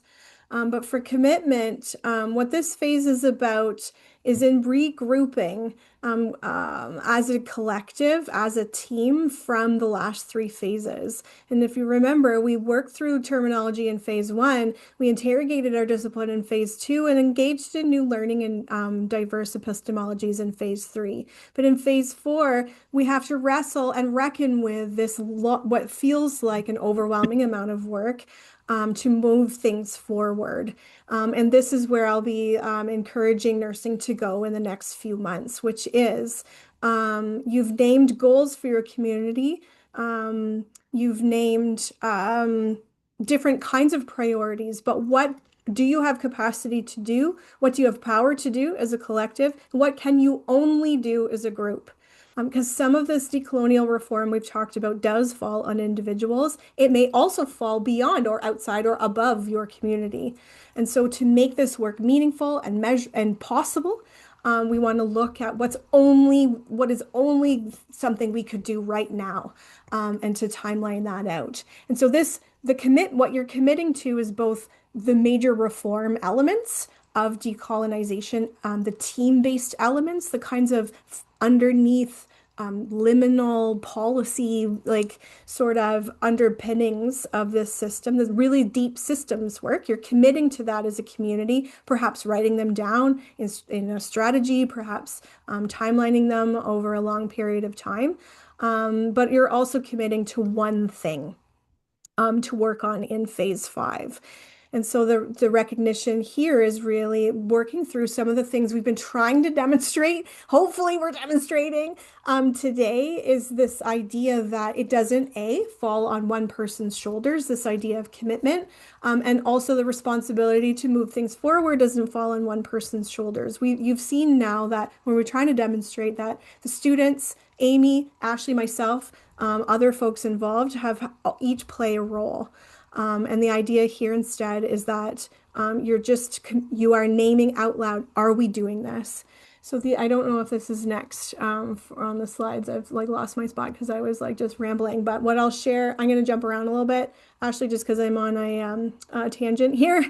But like I was thinking about how in this phase, this was when my team at the library really needed to talk about what would be the consequences of our instruction team moving beyond the Association and College Research Libraries of the standard library curriculum that's used. This was a much less risky decision than it would be for you.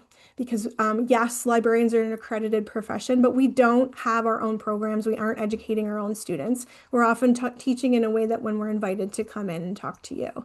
Yes, it would be moving away from the traditions and the typical approaches of, honestly, library educators on a global scale. But what would be the risk or harm in doing that? There was lots of different reasons that like went into it, and it wasn't necessarily about rejecting ACRL. But the commitment really here, and it took us, I will say, from the librarian's perspective, it took us a couple of meetings in commitment, even though it doesn't like, what am I saying right now? Like I'm, I'm saying that this phase is like, yeah, we should do this.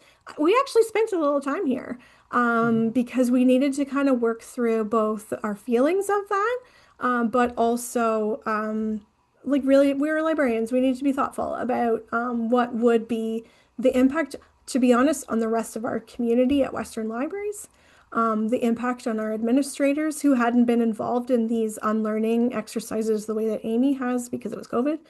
Yeah, and so that would be my example here. And I apologize for making you flip around, even though we had a plan. It's okay. This is when this work has become messy for us. As we foregrounded, we have really gotten to the point of we're still working this out here. Yeah, so I guess the example that we can bring forward from the School of Nursing is, as I mentioned, creating together this interdisciplinary epistemic justice course where we are working through these phases as a collective with the hopes of unlearning and learning enough that we all are comfortable in creating a course together that is delivered within our curriculum. And as Heather sort of just mentioned, decolonization is nonlinear, long-term, and generational. And this true commitment means accepting that this work will continually require reflection, reevaluation, and action. It is not a destination. It's something that's an ongoing responsibility that we return to again and again as our understanding grows. And so one example of this non-linear reality is that in the School of Nursing, we're not yet ready to we're not fully in the phase of commitment, at least not in the deep sort of structural sense that decolonization requires. But we have, through our collective discussions and consultations and the expressed priorities of our faculty and students and partners, have identified a shared direction. And we've articulated that within the goal of co-creating an interdisciplinary epistemic justice course grounded in Indigenous equity-rooted and community-informed perspectives. And although we're still early in the commitment phase, the decision to pursue this course, I think, represents a meaningful step towards long-term decolonial reform, and it signals that we're prepared to move beyond acknowledgement and into structural change. And so my hope is that it's concrete and it's a shared commitment to reshaping how knowledge is taught, valued, and produced within our school.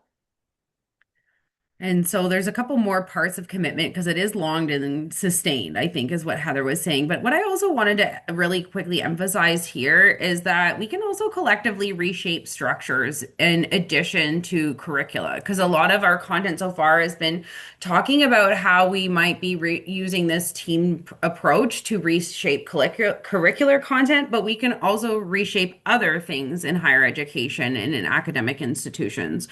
So, one of the examples that I wanted to share is thinking about our roles that we hold in committees of governance, right? So, as groups, we sit together and work in service, and we can really interrogate processes like performance evaluation, for example. And initially, we might consider taking steps to maybe revise performance criteria to include language that removes privileging of outputs that align with more traditional hierarchy of epistemology within the discipline of nursing.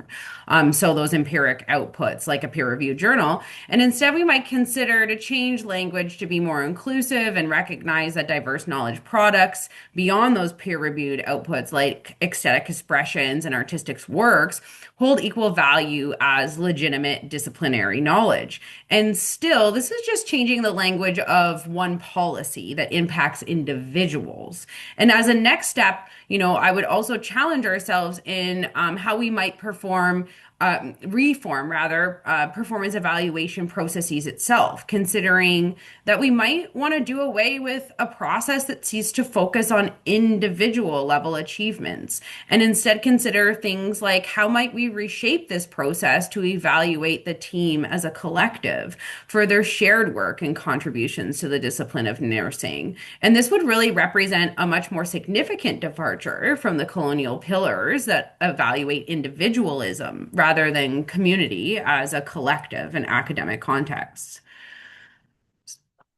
In terms of sticking points, we'll want to be really careful here about who is making the decisions of what is being committed to, that we aren't replicating again colonial structures and systems and when we're making these decisions, and to recognize here that silence is not consent.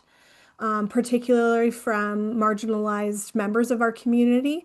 Like basically, when we want to do commitment, we want to be committing within community and all voices having a representative space. And so that's including resisting any sort of rush to make decisions that can happen with our, cycles of processes and that sort of thing.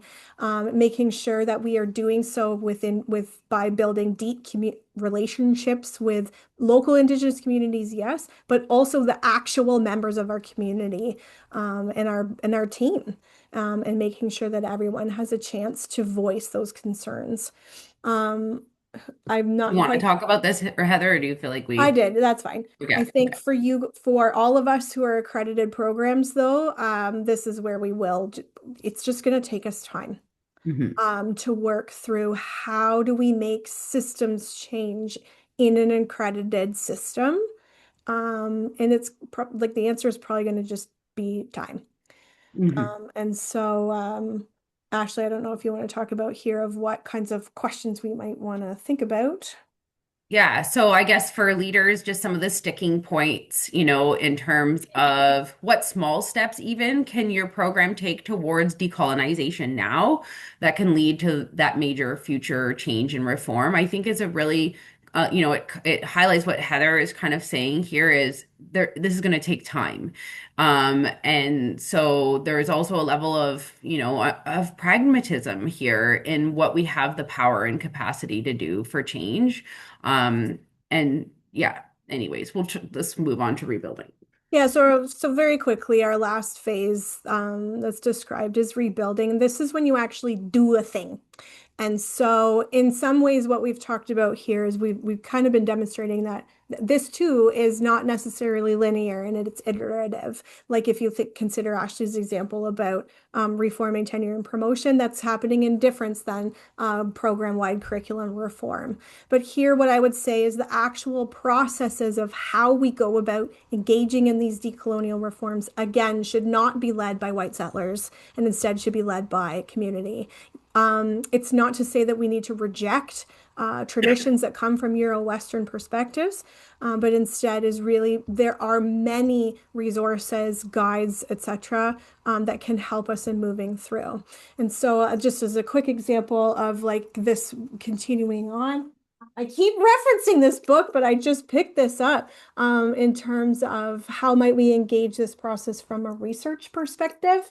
I can share that title. It's in the slides and in the chat, but I can do that in a minute. But just thinking about the actual doing is not, again, something that the three of us will be teaching you, but instead we want to look to experts in that area. Is this me? Mhm. Sticking points for rebuilding are being cognizant of the same things we've talked about already of are we simply repeating past mistakes? Are we reproducing the status quo? Are we assuming, and I want to say this again, are we assuming that the silence of our marginalized, equity denied colleagues, students, partners, community members, that their silence is consent? And are we making sure that we all have had active voice in building whatever it is that we're doing and moving on?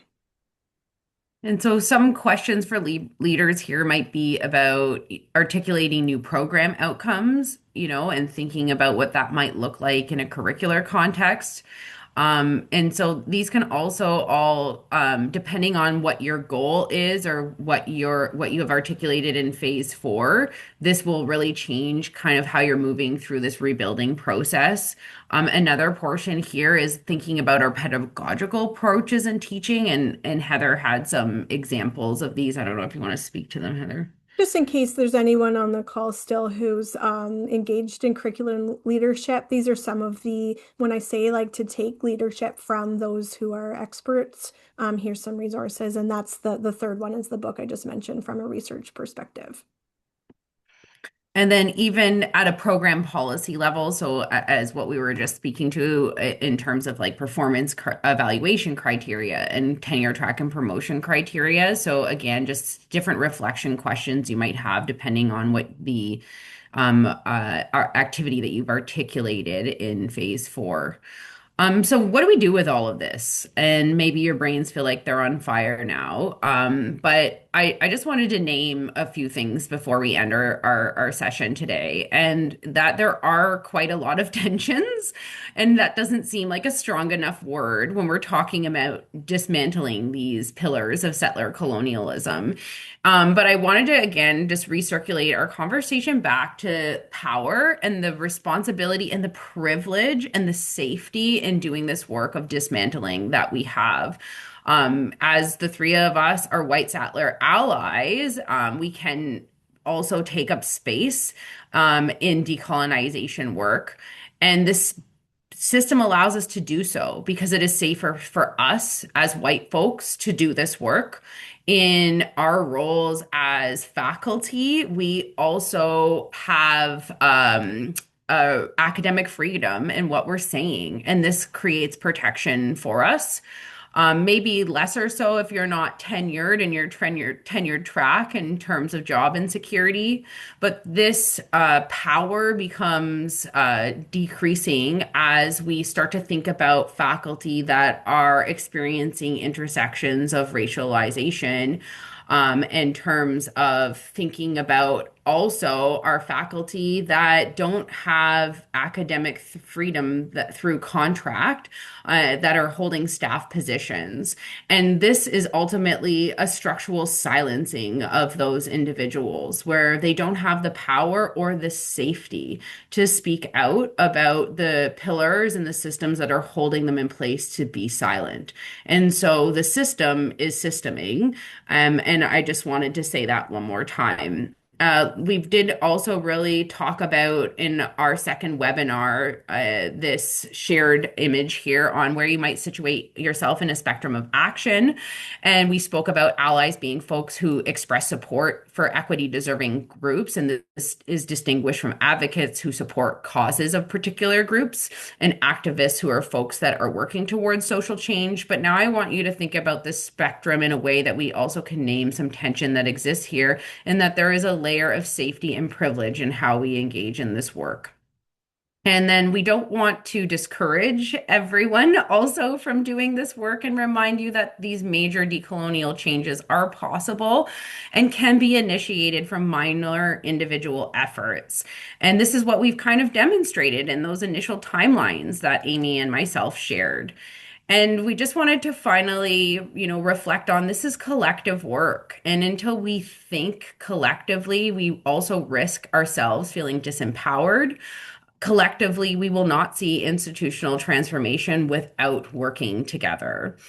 And we need to reframe and reshape our minds. So instead of thinking of how can you move from minor to major, or how can you have greater impact with current major reforms you are engaging with, we want to be thinking in a way that's how can we move from minor to major, and how can we have greater impact with current major reforms that we are engaging with. Slow down, give yourself grace. We are working against a really strong current. The system is systeming, the pillars are holding us here.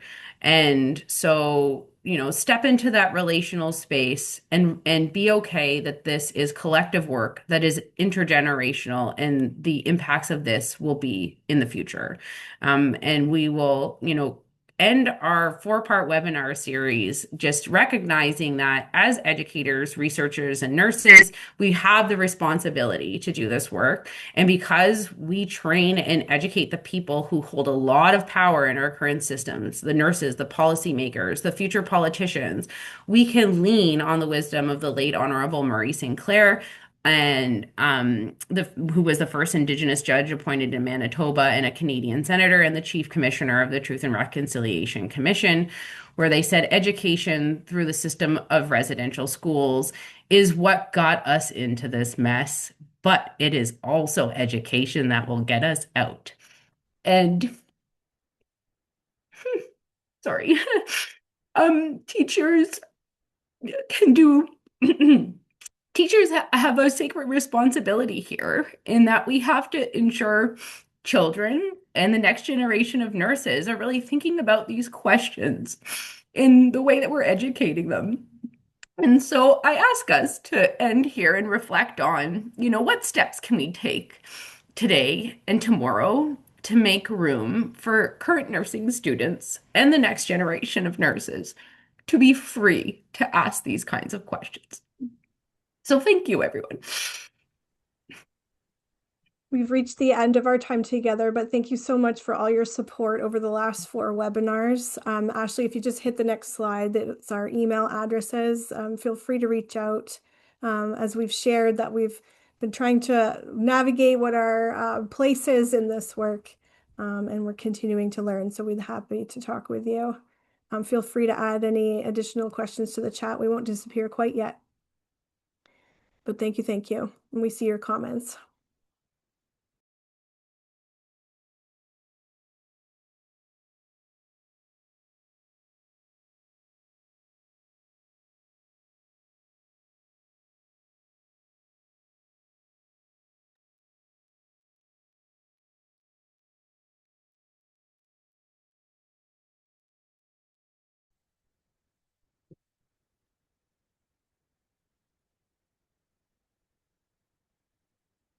Thank you, Keith, for your months and months of support and troubleshooting. We're very grateful for your attention to detail. Oh, thank you. And it was also thank you so much to everyone and all your team for doing these webinar series. It was great. You bet. Thank you, Ashley and Heather, for having me along for this last one. You've done such a great job. It's really you're making an impact. We needed you, Amy. No, I don't know about that, but We very much did, Amy. I hope I didn't mess up too much, but it's lovely learning from you. I have literally booked back to back to back and have another meeting right now. So Thank you. Thank you for making time for us, Amy. Yeah, we're at the end of the webinar anyway. Okay. Thanks, Keith. Bye.